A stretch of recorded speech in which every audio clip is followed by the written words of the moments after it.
Ben, merci à tous, merci d'être venus. Merci d'être venus pour cette première de rencontre du numérique public qu'on met en place pour cette première avec Frédéric. Est-ce que tout le monde voit le support partagé? Parce que quelqu'un ne le voit pas. Quelqu'un ne le voit pas. Oui, Non, on non, il voit est bien. visible.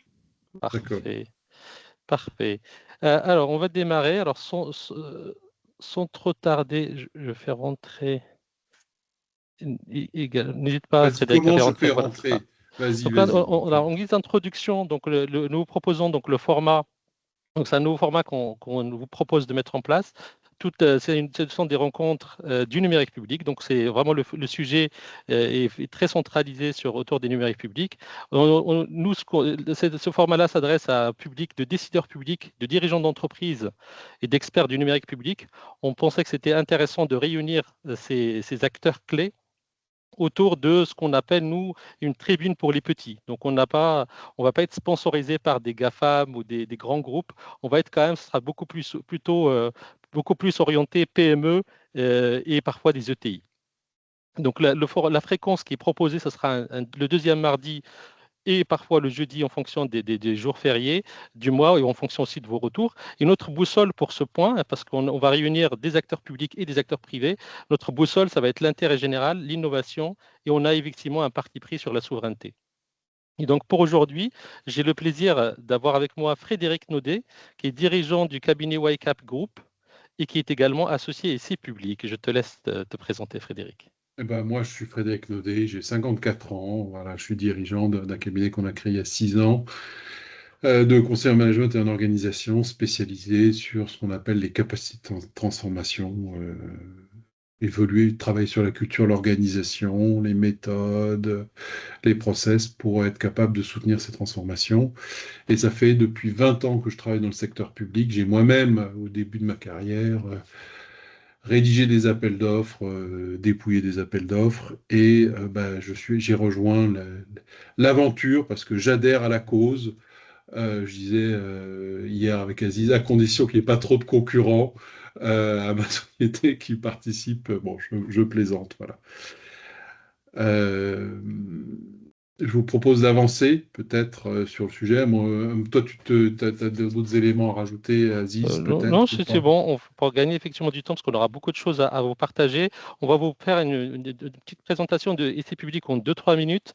Frédéric, à toi, C'est moi qui m'y colle. vas-y. Voilà, comme je suis responsable dans ma structure, j'y participe un jour par semaine en tant que responsable du développement, business développement. Voilà. Donc, euh, comment, quel est notre, qu'est-ce qui public? Premièrement, on a souvent des fournisseurs du numérique qui, pour eux, les appels d'offres, les marchés publics, c'est complexe, c'est opaque. Voilà, il y a les logiques de seuil, les logiques de procédure, tout ça, et donc c'est un peu mystérieux pour eux. Et nous, ben, on aide ces structures du numérique à détecter des appels d'offres, à repérer ces appels d'offres, et par l'IA, on leur aide à prendre des décisions par rapport à ça, et on leur donne quelques conseils de mise en œuvre de l'appel d'offres. Et après, on aide par notre réseau d'experts à répondre à ces appels d'offres, et puis on peut les aider à piloter. Tout ça avec les experts, comme je viens de les citer, et une plateforme. Côté acheteur, nous, on intervient plutôt sur des problématiques pour aider finalement ces acheteurs à sourcer des acteurs du numérique. On peut aider à rédiger les marchés de gré à gré, mais ce qui va être essentiel, c'est que nous, on va avoir un rôle aussi de sécurisation de la procédure. Et d'ailleurs, on a un avocat dans le cadre, un des associés de SI Public qui va pouvoir aider là-dessus. Et en gros, cette marketplace, après, pour collecter tous les appels d'offres, récupère tous les appels d'offres de différentes plateformes, et donc ce qu'on met à disposition en tout cas des fournisseurs du numérique. Voilà. Et ce que je Parfait. vous propose, c'est peut-être, on va mettre le lien dans la conversation. Je pense que ça doit marcher. On n'a pas testé là. Mais je pense que ça doit marcher. Je voudrais vous proposer d'accéder je vais mettre le lien, un Klaxoon pour voir déjà, j'allais dire tester votre connaissance. Je ne sais pas si c'est tester votre connaissance, mais en tout cas, de répondre à un certain nombre de questions qui vont être introductives à notre panorama. Et on va voir quelle est déjà votre connaissance de ces grands chiffres. Normalement, vous devriez accéder à Klaxoon. Et donc, vous allez avoir, normalement, il va vous demander un pseudo. Normalement, il n'y a pas besoin de compte.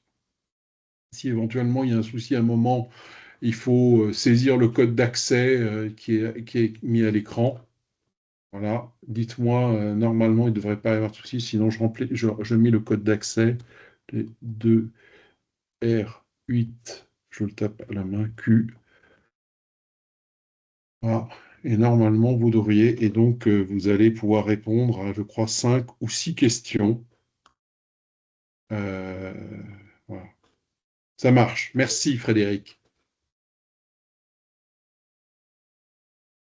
Je vous laisse 2-3 minutes pour répondre aux questions.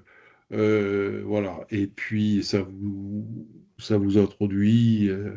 À la fin, je donnerai peut-être le gagnant. Peut-être pas tout de suite. Je veux pas. C'est pas le plus important, sachant que Aziz a déjà répondu et donc il a heureusement 100%. Ah, Pierre, il y a un souci. Ah. Et qu'est-ce qu'il vous demande?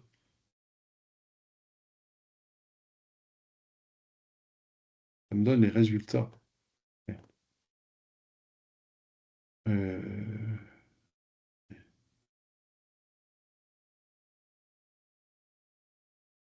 Ça m'affiche l'écran. Pourtant, je ne suis pas allé au résultat du quiz. Effectivement, ce sont Ça- les résultats ce sont mes résultats. C'était résultat. Qu'est-ce qui se passe? Alors, ce que je vais faire, c'est que je vais relancer l'activité. On va voir si ça marche. Je la relance pour voir si ça marche. Réessayer là pour voir. En fait, il faut se connecter, hein. Il faut activer le compte. Ah ouais, mais normalement, ça ne devrait pas. J'ai mis en mode pseudo.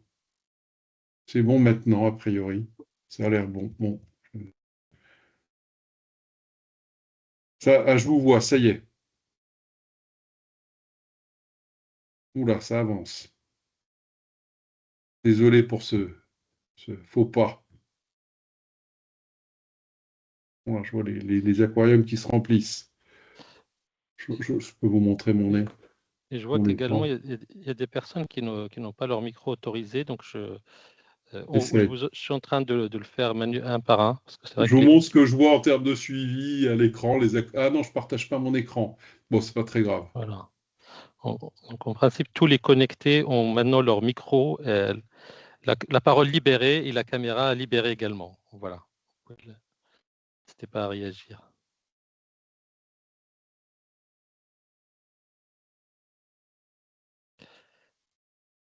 Je vois les participations jeudi. Enfin, je vais vous montrer. Voilà, comme ça, on va voir les avancements. Je ne sais pas si je peux récupérer l'écran, moi.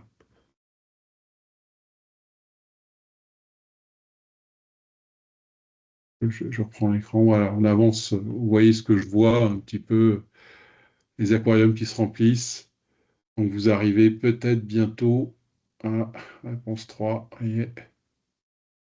Je vous laisse encore un petit peu de temps.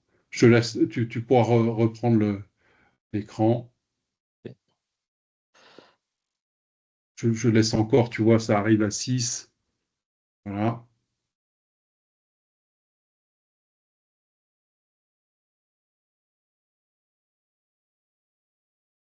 Je reprends l'écran. Ah, je pense que ça doit être bon. Je pense qu'on doit être bon. Voilà. Tac. 28% de bonnes réponses au total. Bon, ok. Bon, bah, donc il y a des choses que vous allez découvrir aujourd'hui. J'espère qu'on va vous apprendre des choses et puis on va apprendre aussi grâce à vous des nouvelles choses parce que vous allez voir, la matière est assez complexe et les données sont assez difficiles à manipuler et à analyser. Alors, D'accord, les 10 premiers fournisseurs, c'est là où vous êtes meilleur. Mais tu peux repartager ton écran, c'est peut-être ce que tu fais. c'est ça. Est-ce Vas-y. que vous voyez mon écran à Oui, nouveau? Oui. on Voilà. voit ton Ah, écran. parfait. Alors, avant de commencer dans l'analyse, dans les résultats de l'analyse, avant quelques précisions méthodologiques pour vous dire comment on a calculé tous ces chiffres. Donc, notre source de données, c'est les données Open Data de DECP, de DataGouv. Notamment, ce sont des données essentielles de la commande publique, toutes les administrations, tous les acheteurs publics ont obligation depuis 2019 de publier leurs données essentielles. Et cette obligation a été renforcée en 2022 avec application en 2024 de mémoire. Et donc, en principe, on est censé avoir les données essentielles pour tous les marchés publics. Sauf que cette obligation-là, quand le législateur a mis ça en place, il n'a pas mis de sanction. Donc, en fait, ça reste quand même au bon vouloir de chaque administration. Donc, le périmètre d'analyse, on s'est focalisé sur 2 CPV qui sont représentatifs pour les connaisseurs des achats publics. Ce sont les CPV 72 et 48, ce qui fait un sous-ensemble des marchés publics IT parce qu'on a préféré être plus focalisé et pour vous donner des résultats plus pertinents, sachant qu'on pourra, dans d'autres itérations, parce on a pour objectif de construire un baromètre de l'achat public IT, élargir ça, affiner la focale et élargir la maille pour tenir compte de toute la diversité et de la complexité des achats publics IT. Parce que parfois, on retrouve par exemple des formations dans le code CPV 80 de formation et qui sont des formations qui sont liées à la cybersécurité, par exemple. Et donc, donc on a aussi, j'attire votre attention sur le fait que les données 2025 sont partielles, elles sont jusqu'à fin septembre inclus. Maintenant, c'est par rapport aussi ce qui a été remonté jusqu'à fin septembre inclus. Donc, tout n'est pas remonté encore. Et au total, ça nous donne un périmètre d'analyse de plus de 17 000 marchés et pour un total cumulé de plus de 20 milliards d'euros, ce qui nous donne quand même un ensemble, je pense, un échantillon assez représentatif pour analyser les marchés publics de l'IT en France. Et alors, les limites de notre analyse, évidemment, c'est la non-exhaustivité, parce qu'on a récupéré des données pour plus de 4000 acheteurs. Alors, je veux remettre ça dans le contexte, plus de 4000 acheteurs, si on regarde tous les organismes qui ont vocation à faire des achats publics en France, il y en a plus de 135 000. En réalité, ceux qui achètent, ce sont autour des 40 000. Donc, ça veut dire ça dépend comment vous voulez le voir. Est-ce qu'on a 3% du volume ou est-ce qu'on a 10%? Mais sachez aussi que l'achat public est fortement concentré, ce qui veut dire que les 4 000 représentent certainement plus de 80%, mais il faut qu'on le calcule encore une fois, on l'affinera, plus de 80%, 90% de la commande publique, ce qui est une forte concentration de l'achat, notamment au travers des centrales d'achat et au travers des vecteurs interministériels. Le fait qu'on a appliqué également des traitements de nettoyage des données fait que parfois certains marchés peuvent nous échapper. Donc, les grands marchés plus de 200 millions ne sont pas analysés. Les marchés avec un montant zéro ne sont pas analysés. On n'a pas pris en compte non plus la co-traitance. On n'a pas fait la répartition quand il y a deux opérateurs économiques qui remportent un marché. On a attribué tout au premier opérateur. Voilà, une fois qu'on a dit toutes ces précisions-là, je pense qu'on a quand même des choses à vous dire sur les marchés publics. On va commencer sans tarder. Et n'hésitez pas à poser vos questions dans le chat. On y répondra. On a prévu une session à la fin de cet exposé pour répondre à toutes vos questions. J'avance.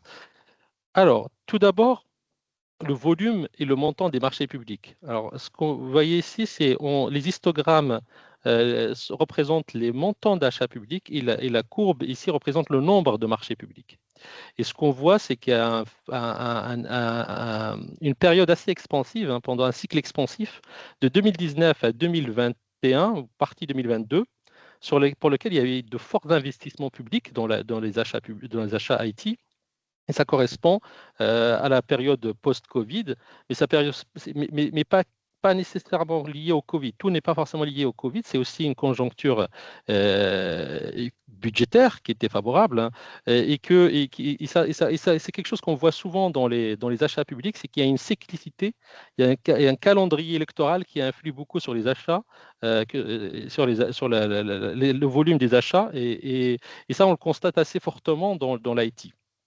Il y a beaucoup de facteurs, hein, donc c'est pour vous dire. Donc il y a vraiment énormément d'achats sur la période 2019 à 2022.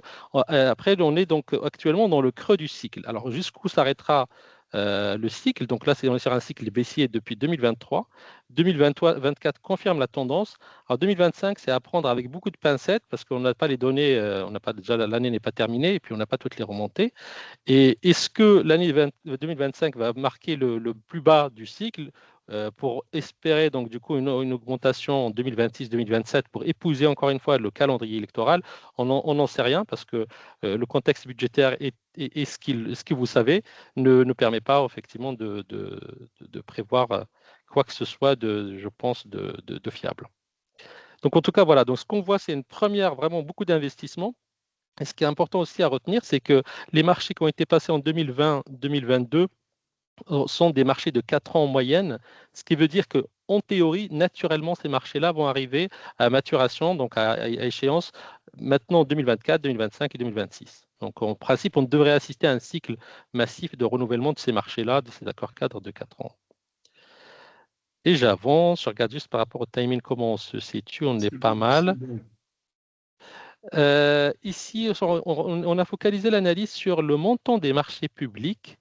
Et là, on a regardé à la fois la médiane d'un marché public et la moyenne. Et ce que vous voyez ici en bas, la médiane, elle est remarquablement stable. Ça veut dire quoi pour les non-statisticiens? La médiane, ça veut dire qu'il y a il y a 50%, il y a 50% des marchés publics qui ont pour montant 150 000 euros à peu près. Donc ça, c'est vraiment la médiane. C'est-à-dire que 50% se situe en dessous de cette ligne-là, des 150 000, et 50% se situe au-dessus. Et ce qui veut dire que finalement, les achats publics Haïti, ce sont quand même plutôt de petits marchés de 150 000.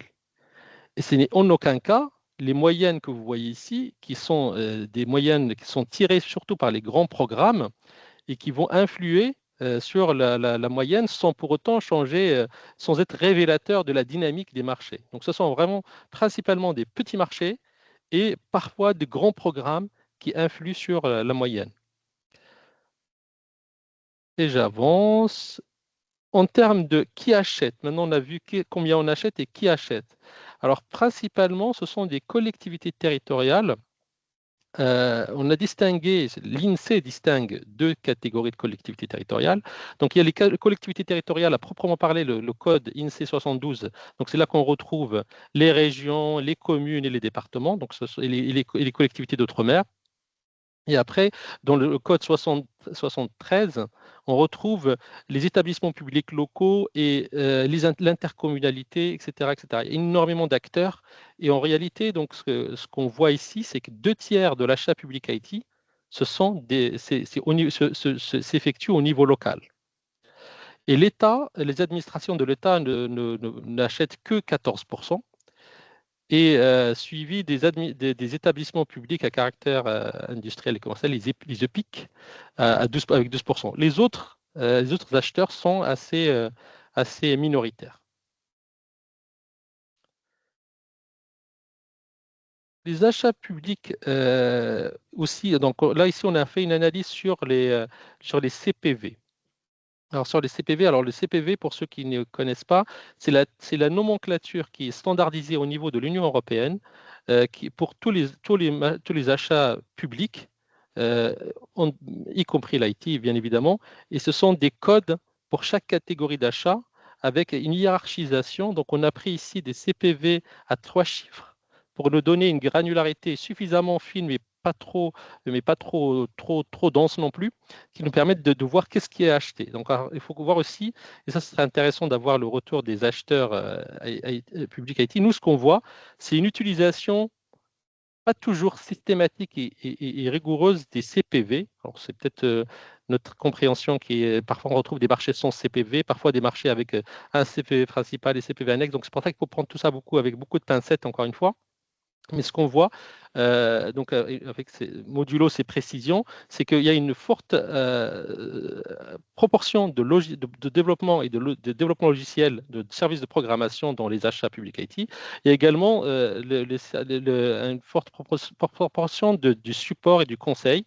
Donc, ce qui veut dire que les entreprises, enfin, les administrations, achètent fabriquent en partie leur logiciel, fabriquent en partie, mais en achètent également en externalisé. Et ce qu'on voit donc notamment dans le 3e et le 4e, ce sont des postes qui sont importants en termes de maintenance. Donc la maintenance pèse énormément sur les budgets des acheteurs publics. Et, le quatrième enseignement, c'est la montée assez conséquente de la sécurité informatique. On voit que ce poste, ce CPV qui se distingue, qui est 10%, ce qui est significatif par rapport à tous les autres, tous les suivants. Et ce qu'on voit aussi, et ça, on a un autre graphique qui montre l'impact de la cybersécurité, la prise de conscience de l'importance de la cybersécurité dans l'achat IT se matérialise ici dans les CPV et ici également dans l'analyse qu'on va vous montrer tout à l'heure. Les autres achats sont plutôt minoritaires et notamment les achats de matériel sont assez 1%.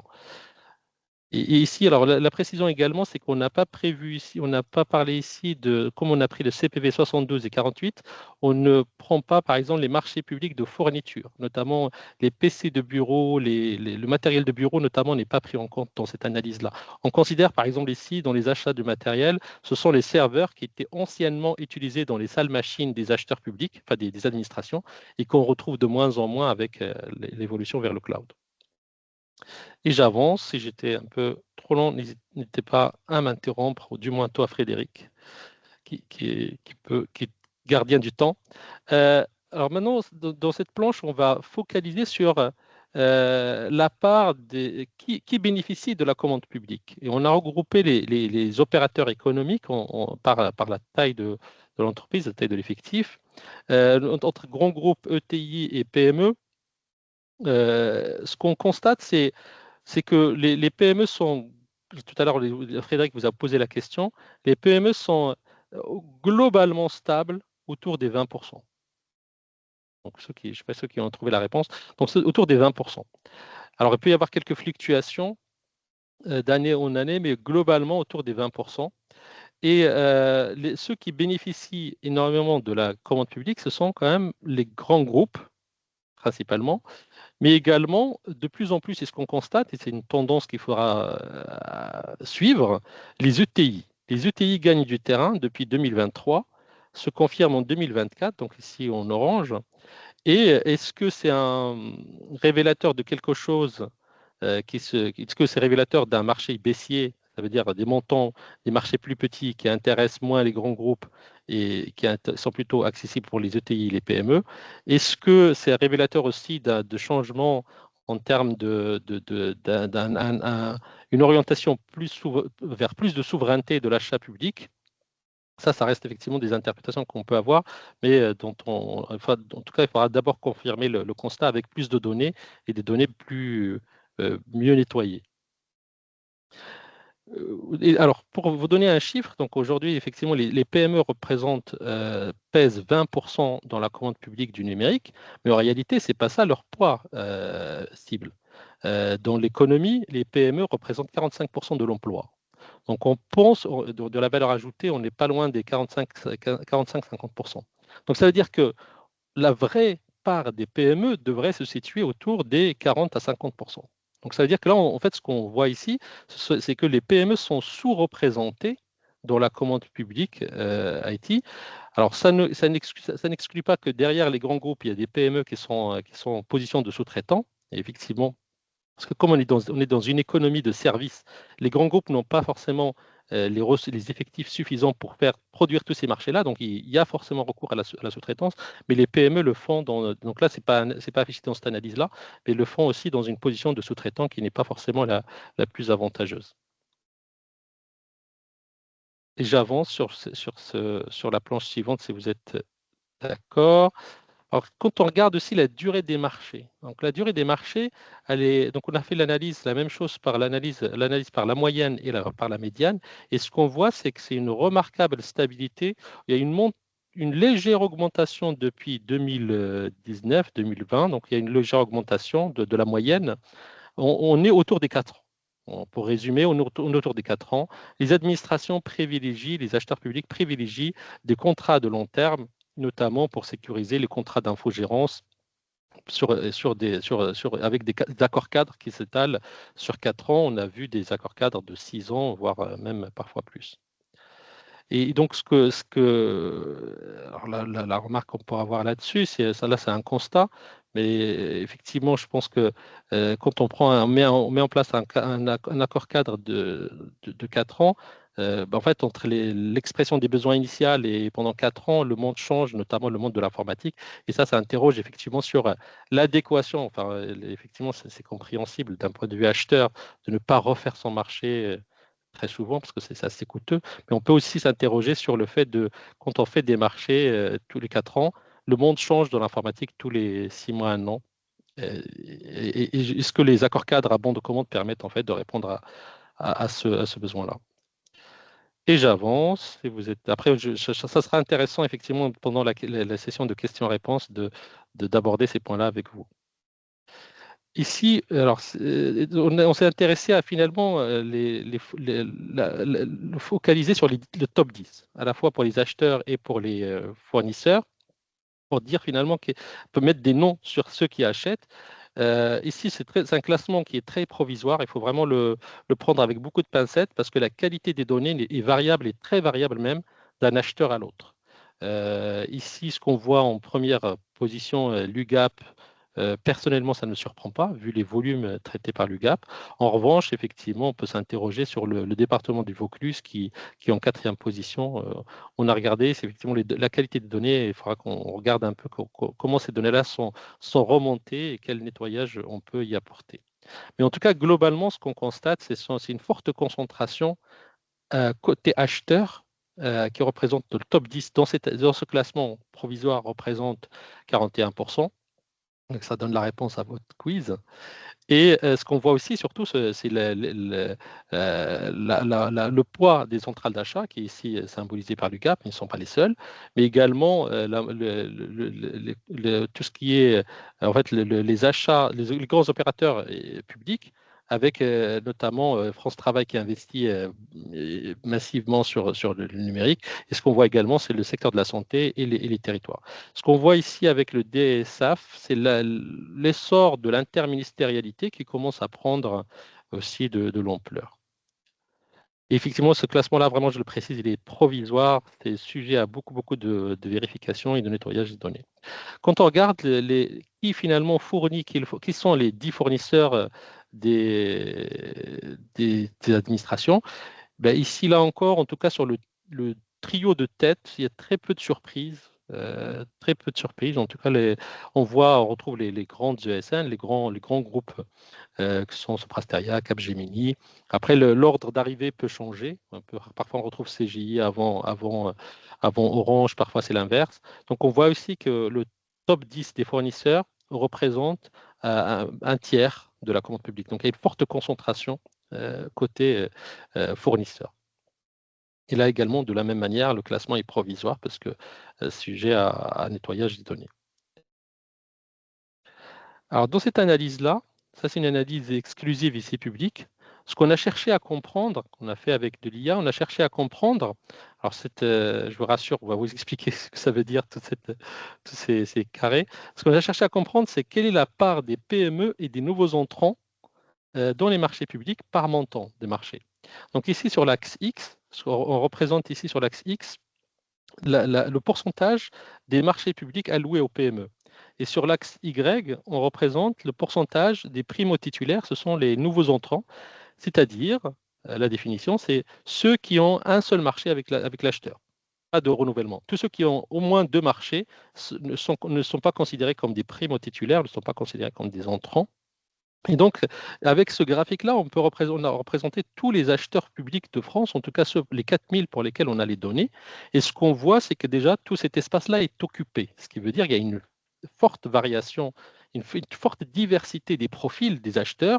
Il y a des acheteurs qui travaillent avec les PME, des acheteurs qui travaillent moins avec les PME, des acheteurs qui renouvellent des prestataires, et des acheteurs qui font entrer de nouveaux entrants. Et donc, ce qu'on voit ici, déjà, premier constat, c'est tout l'espace est rempli, parce qu'on aurait pu avoir ici des espaces vides. Ce n'est pas le cas. Et on va le voir avec d'autres analyses qui montrent que qui montrent on a vraiment des profils de partout. Et ce qu'on voit ici, c'est que plus le montant, et ça c'est la couleur, plus le montant du marché est élevé, moins on travaille avec les PME. Voilà. Et ça se comprend parce que ça montre aussi que passer une certaine taille, en fait, les marchés publics sont effectivement moins ouverts et moins ouverts il y a moins de candidats qui peuvent les réaliser. Et ça aussi, ça se voit dans ce graphique-là. Donc, il y a parfois certains carrés doivent être là au bon endroit parce que, sauf effectivement à recourir à des techniques comme l'allotissement, etc., etc. Mais ça se comprend, en tout cas, c'est un constat qu'on observe. Ici, ce qu'on a cherché à voir, c'est à faire la même analyse, maintenant par la catégorie d'acheteurs. Et on a donné un code couleur à chaque type d'acheteur, donc administration de l'État en bleu, établissement public en vert, etc. Donc il y a beaucoup de couleurs ici. Le but, c'est vraiment pas de tout comprendre ici, de ne pas tout suivre, mais c'est de dire, en fait, finalement, si on considère que... On fait un il est... zoom derrière. Voilà, c'est ça. Voilà, Donc c'est juste. voilà. Oui, vas-y. Je t'en prie. Donc, si on considère qu'il est préférable de travailler avec les PME et il est préférable d'ouvrir les marchés publics aux nouveaux entrants, ça veut dire là où il faut être, c'est le carré, le carré ici, vert ici. D'accord? Donc, effectivement, c'est un choix arbitraire. Donc, plus de 50% pour les PME et plus de 50% pour les nouveaux entrants. Et ce qu'on voit, en fait, c'est qu'il y a effectivement des acheteurs publics, il y en a beaucoup, qui sont dans ce carré-là. Ça veut dire qu'il y a beaucoup d'acheteurs publics qui, effectivement, attribuent à plus de 50% de leur marché à des PME et plus de 50% de leur marché à des nouveaux entrants. En revanche, ce qu'on voit aussi, c'est qu'on a ici dans toutes les zones, donc ici par exemple l'extrême, hein, c'est 0% pour les PME et 0% pour les acheteurs et les nouveaux entrants. Là, c'est vraiment une forte concentration. Plus on s'éloigne du centre, ici 0, mieux c'est pour les PME et mieux c'est pour les nouveaux entrants. Et alors, du coup, pour y voir un peu plus clair dans cette analyse, ce qu'on a cherché à comprendre, c'est de dire est-ce qu'il y a des profils qui se dégagent. Et en fait, il y en a, effectivement. Ce qu'on voit ici, c'est que l'État et la sphère sociale sont les moins avancés sur l'inclusion des PME et des nouveaux entrants. Est-ce que c'est lié à leur typologie d'achat? Parce qu'effectivement, plus on achète gros, moins les PME peuvent le faire. Encore que avec l'allotissement et la technique des groupements d'entreprises, on peut faire des choses. Mais ce qu'on voit ici, en tout cas, c'est un constat factuel, c'est que l'État a le moins de cercles dans le carré. Voilà. Et les organismes, les organismes de protection sociale, de la même manière. On en a moins, on a plus de cercles en dehors du carré que dans le carré. Ça n'empêche qu'on n'a pas toutes les informations des sous-traitants derrière. Donc, il y a peut-être derrière une batterie de sous-traitants, voilà, mais pas en direct en tout cas. Tout à fait. Ensuite, et ce qu'on voit, c'est que certaines collectivités, certains établissements publics se distinguent par une meilleure ouverture. Donc, là, dans ces graphiques-là, on voit que ça ne veut pas dire que toutes les collectivités le font, mais certaines, en tout cas, c'est une part non négligeable. Et également, de la même manière, une part non négligeable des établissements publics jouent le jeu des PME, de l'inclusion des PME et de nouveaux entrants. Et j'avance. Alors maintenant, en termes de contenu de l'achat, qu'est-ce qu'on achète en termes de contenu? Tout à l'heure, on a fait une analyse par les CPV. Et dans cette analyse-là, dans cette planche, on a fait une analyse par des mots-clés et des ensembles des mots-clés, donc tout ce qui est avec une analyse sémantique. Donc, ce qu'on a regardé, par exemple, c'est pour la cybersécurité, on a fait l'analyse sémantique de tous les mots-clés autour de la cybersécurité. SOC, audit, cybersécurité, etc. Donc, on a regroupé un ensemble des mots-clés. Tout ça, ça a été généré par l'IA à partir de la masse de données qu'on a donnée et des inputs contextuels qu'on a pu apporter. Et ce qu'on voit, c'est que ici, donc en orange, l'infogérance, alors qu'on met dans l'infogérance, c'est tout ce qui est TMA, maintenance, MCO, vraiment c'est dans le champ sémantique de l'infogérance, représente quasiment un marché sur deux, enfin même un marché sur deux. Et ce pattern-là, ça montre en fait que les administrations évidemment, doivent maintenir l'existant, c'est important, mais ce qu'on voit aussi, c'est qu'il y a une forte externalisation de cette maintenance vers des prestataires spécialisés. Ce qu'on voit également, c'est que c'est une composante, ici, pour la deuxième position, donc les logiciels, donc il y a un recours à l'achat de logiciels, logiciels SaaS, notamment des logiciels métiers, qui est assez important, avec une légère augmentation d'année en année.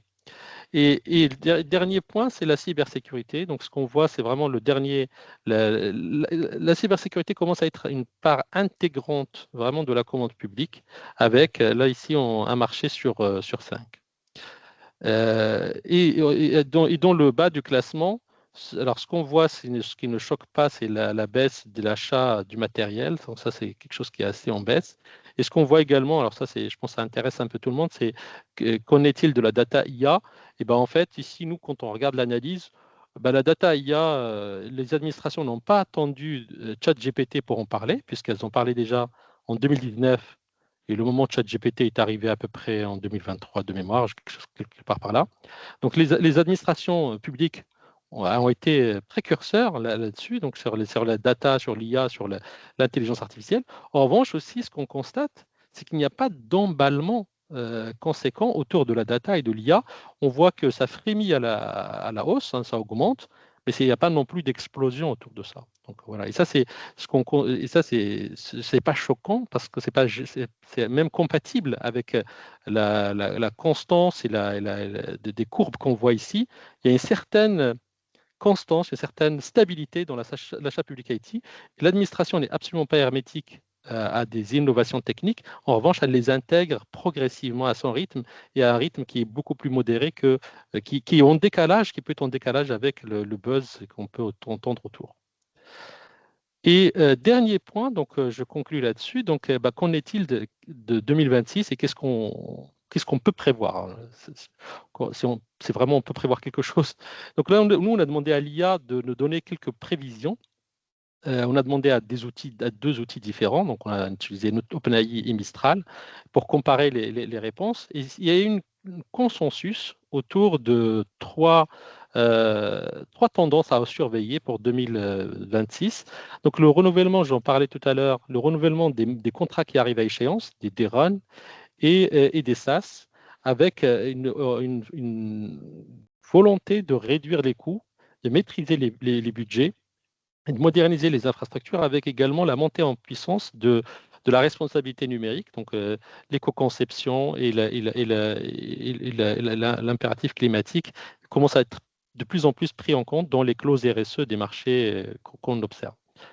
Ce qu'on voit également, c'est que la cybersécurité va être de plus en plus intégrée aux appels d'offres, notamment d'infogérance. Il va y avoir pas nécessairement, il y en aura forcément des marchés publics de cybersécurité indépendants, mais ça sera de plus en plus intégré dans les marchés, dans tout marché public, je pense à IT, et avec notamment pour se conformer à la nouvelle directive qui rentre en jeu, qui rentre en application, un NIS 2, etc. Et enfin, l'IA, on la met en troisième position, l'IA et la gouvernance des données. Nous, on pense, et l'analyse de l'IA nous conforte, c'est qu'il n'y aura pas vraiment d'emballement autour de l'IA, mais ce sera quand même une tendance qui sera à la hausse.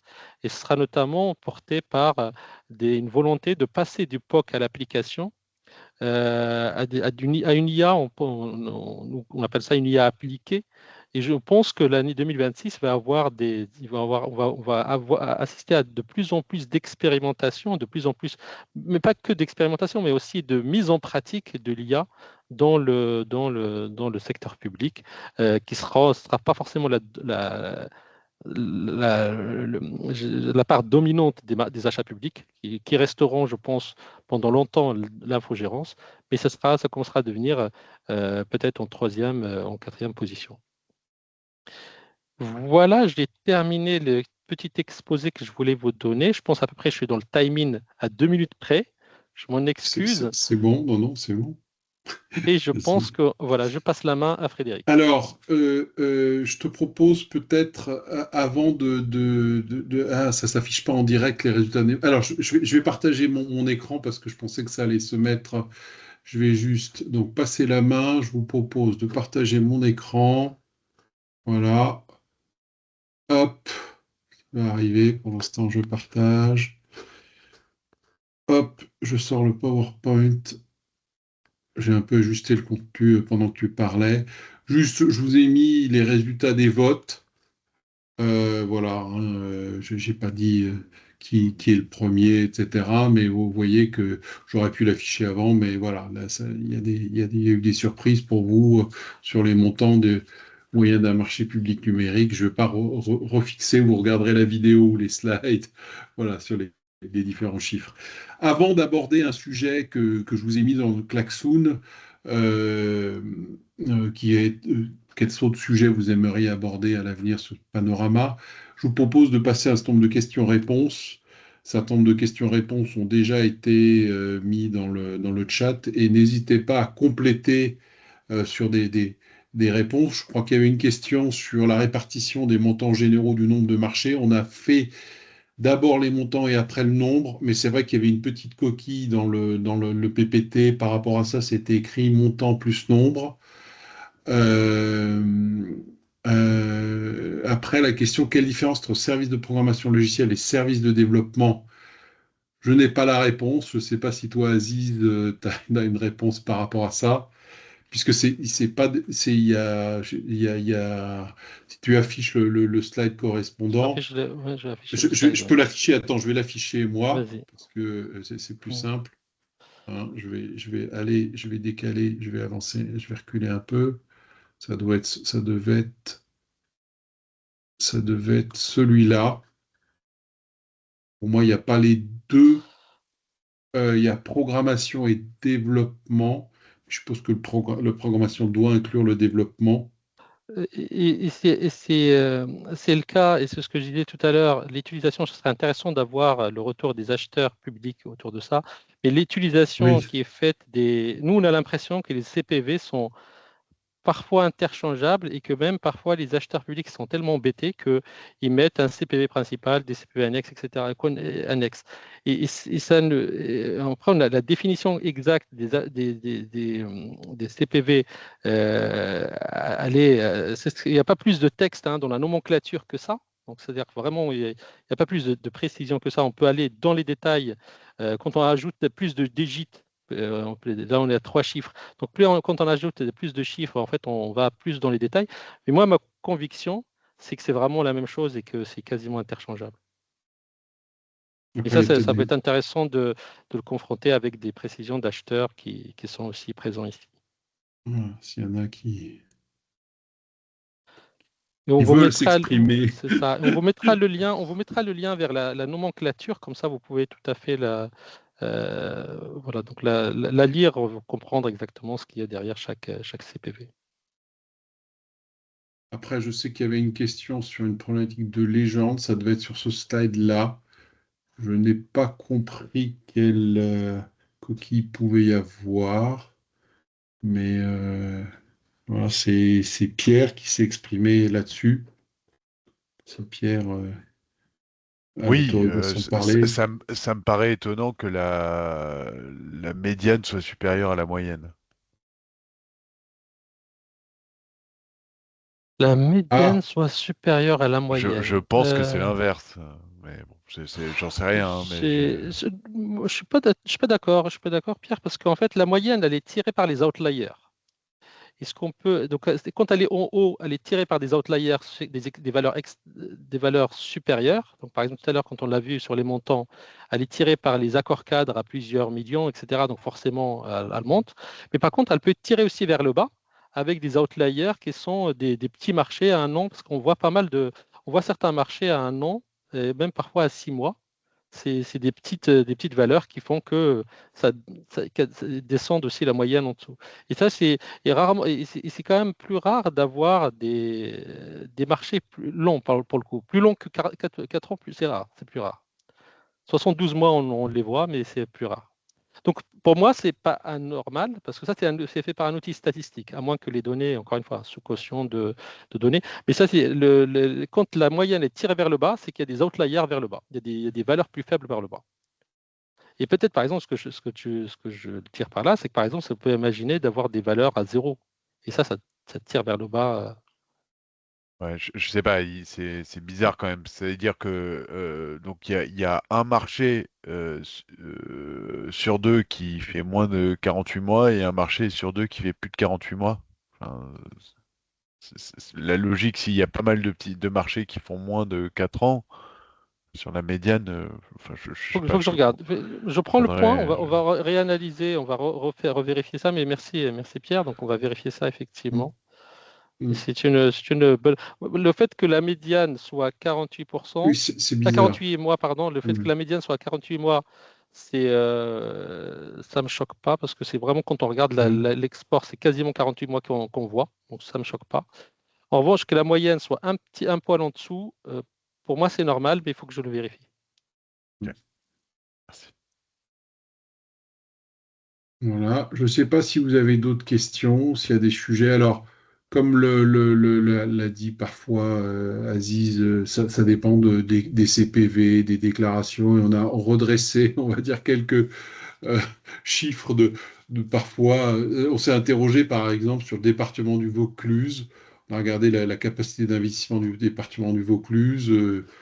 Il se peut que parfois il y ait des déclarations en double, voilà, qui étaient faites, voilà, donc que nous on n'a pas nécessairement, on a absorbé les éléments, mais c'est pas de notre responsabilité. Je pense qu'il y a eu des déclarations qui ont été faites en double, voilà, mais voilà.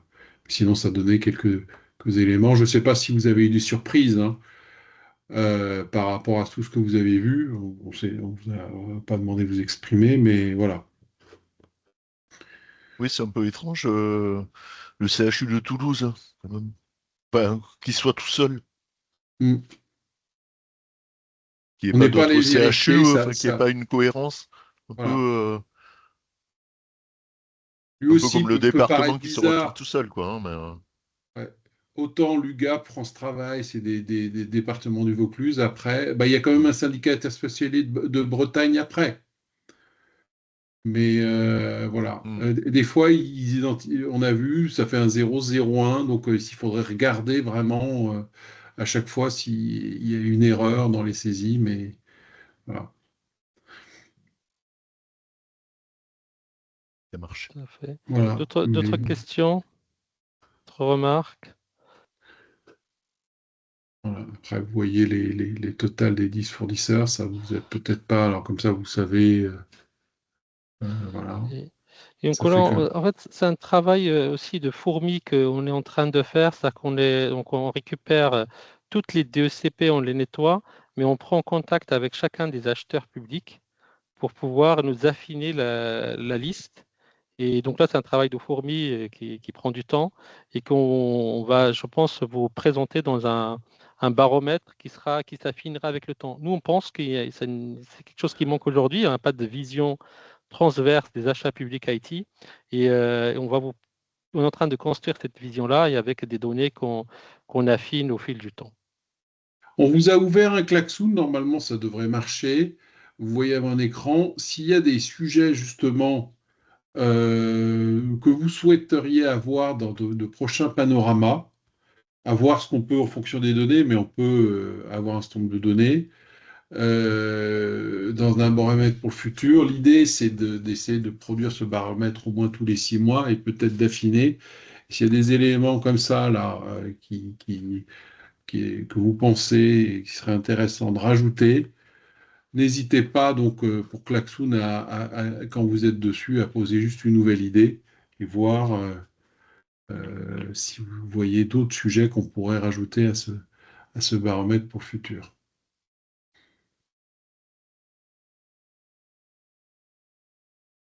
En général, c'est les premières idées les plus difficiles. Mm. N'hésitez pas, donc moi je peux en rajouter une, je te laisse peut-être l'écrire. T'en as une, toi? C'est le nettoyage des données, hein. J'en ai parlé plusieurs fois, c'est s'assurer que les données qu'on collecte sont complètes et fiables. Et ça, effectivement, ça dépend aussi de. Parce qu'en fait, la remontée des deux CP, ça passe par des tuyaux. Je pense que les tuyaux sont bons, Le DataGouv notamment fait un très très bon boulot et notamment de consolidation, etc. Mais je pense que c'est plutôt à la source et dans la première transmission c'est sur ça qu'on est focalisé en tout cas. On est en train de voir les acheteurs un par un pour comprendre comment, par exemple, une collectivité peut avoir un marché de 20 milliards. Ce n'est pas possible. Donc, il y a forcément quelque part des outils, des corrections à faire sur les outils pour pouvoir s'assurer que les bonnes données remontent. Donc ça, voilà, moi je rajouterais mon idée, c'est plus de nettoyage et améliorer la qualité des données. Je sais pas si on peut ça déclenchera peut-être d'autres idées.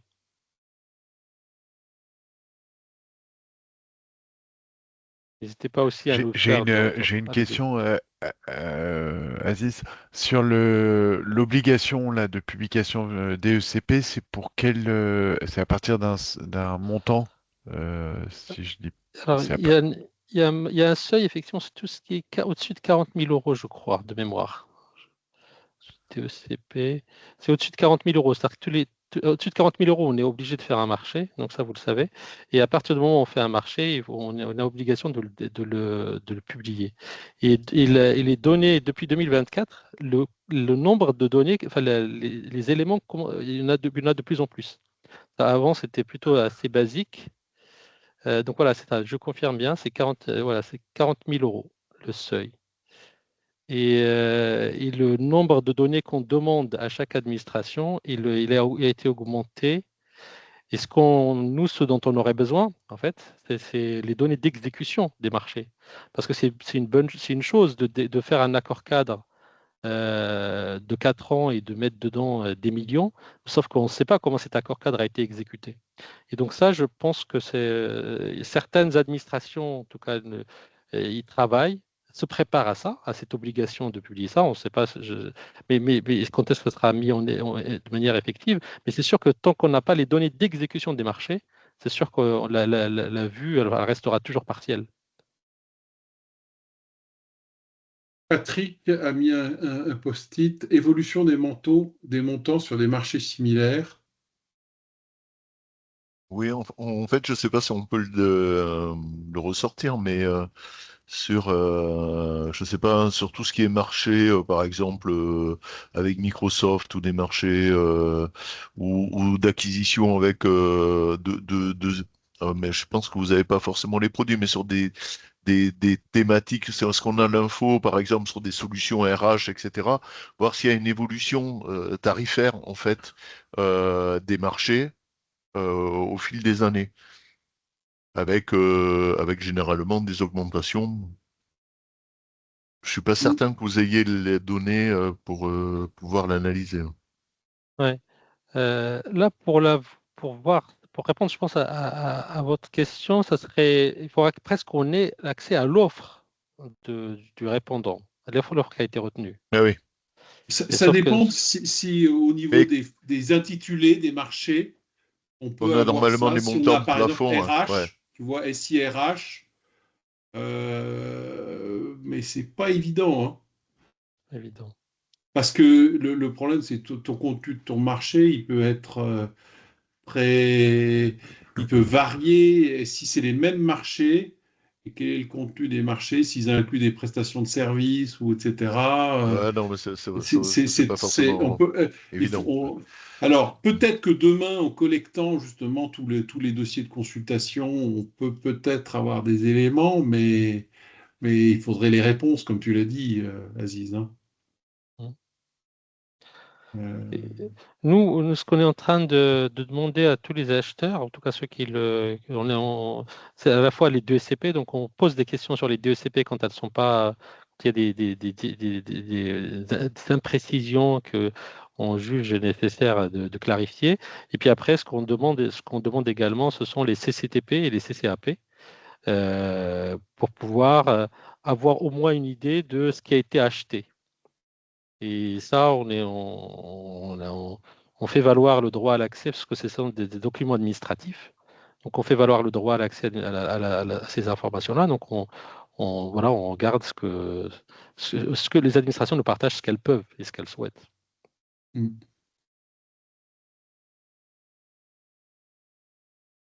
D'autres remarques, d'autres questions, il reste 4 minutes.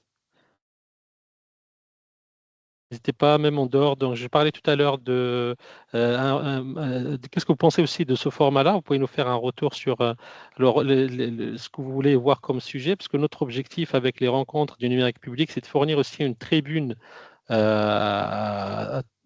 acteurs intéressés, donc à la fois les décideurs publics, les entreprises du numérique et les experts.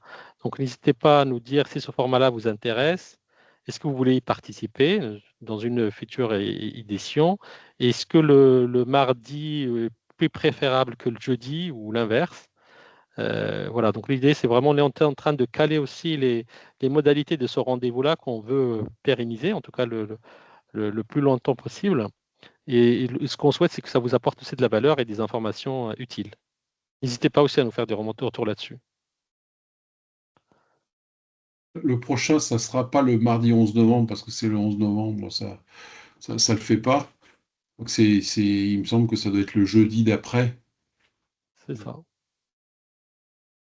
Après, ça fait une fréquence quand même Je sais plus, là, j'ai pas regardé mon agenda. importante. Mais... Tu parles de novembre, c'est dans un mois. Oui, mais on sera plus sur le panorama. Voilà, on présentera, voilà, on vise de présenter des services innovants. On est plus en train après d'essayer de trouver des services innovants. Le baromètre, ça sera peut-être une fois tous les 6 mois ou tous les ans en fonction de ça. Et puis ça dépend, si vous voulez, des précisions par rapport à des sujets. Mais le prochain de novembre, ça sera plus sur quelque chose une solution innovante d'une entreprise du numérique qui est un de nos clients. Voilà. On verra si on tient le rythme. Ouais, parce que ça a l'air. Ouais. Voilà, c'est une fréquence assez élevée, quoi. Ouais. C'est une fréquence assez élevée. L'idée, c'est que pour nous, qu'on le fasse avec nos partenaires, qu'on ne soit pas seul à faire ça.